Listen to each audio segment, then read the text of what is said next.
with Mr. Paul Diggs. Hi. And look, I love him. He's a guy after my own heart. He's sitting here with, he's been working really hard. Paul owns an insurance agency, and I grabbed him. I got him to stop working for like 2 whole minutes. I only have 2 minutes. And I want to talk to him about biases in the insurance industry, because I know that people often decline because of cancer or AIDS or leukemia. If you could change one thing in that industry, what would you change? I think you're exactly right. I think I would change the biases that the insurance company has towards people who were diagnosed with cancer policies. One of the things we do sell, we sell a lot of cancer policies, but in that you cannot have been diagnosed with cancer after a certain amount of time, or how do I want to put it?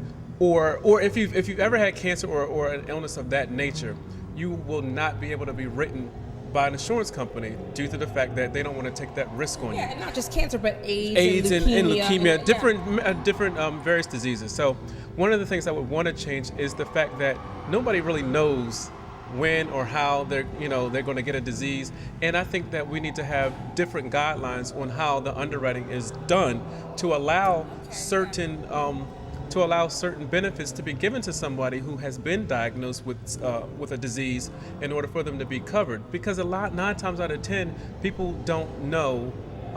People don't have the knowledge about insurance, so they don't know what to ask, who to ask, or even if there are policies that will cover things of that nature. So I think one of the things that we would change is the way the underwriting guidelines are, to be a little bit more lenient towards people who were diagnosed. And also be very defined in their description, because sometimes the words are very, you need a lawyer. Thing, but you need a lawyer to read an insurance policy. Did you do this? You check yes, and then exactly. You go, so and you're being denied, and you're trying to figure out, well, why am I being denied? So yeah. Exactly. Do you have a sister? Yeah. Mm-hmm. There's 9 of us. I have 5 sisters. Were you the youngest one? I'm the middle. I'm the 7th child. Oh, okay. I was gonna say that they beat you up with you. Usually the younger sibling is the one who gets the worst end. Right. If your sister were married to a guy who wanted to fight with her, and let's just even say, or if you were the guy and you're fighting with your wife, why would this conference be good for you? Oh my gosh, that's a loaded question. I could talk about that for okay. Over 2 minutes. Growing up, I grew up in a family that dealt with domestic violence. My mother and my father used to fight a lot. As a child, one of the things that I always did not like was the fact that men would hit women. Now, I'm not saying, I'm not putting the blame on who started what. The bottom line is that you shouldn't hit anybody, right. Truthfully, on both sides. Right. But I don't tolerate abuse. I've seen it. I grew up with it. It's ugly. I know what it's like to feel the after effects after seeing your mother getting beat up. So I always try to. One of the things I always try to do, I try to figure out in my mind, why do people do the things that they do? There's always a reason. We're strange like that. There's always a reason why people do the things they do, and a lot of the time it's learned behavior. So, why a husband would beat up his wife, his father probably did it, or so and so, generational. So, I would tell my sister, or I would tell my sister to really probably just to get out of the relationship, because. Today, you just don't know. People are being killed. Spouses are killing each other. You just don't know somebody's limit. And if they're not willing to get the help to correct the problem, then I don't think it'll stop. Here's where I get a little weird, because sometimes people do things to people, and you say, "Tell her to get out." Mm-hmm. Sometimes they don't want to. I understand. Sometimes they don't know how. And then you have these strange, I won't say strange, you have these incidences of people that you see no signs, they say nothing, Exactly. So I know we can't look at a crystal ball and figure that one out. Exactly. But living in some houses, if the walls could only talk, it would tell you a different story about how, a family, how they live.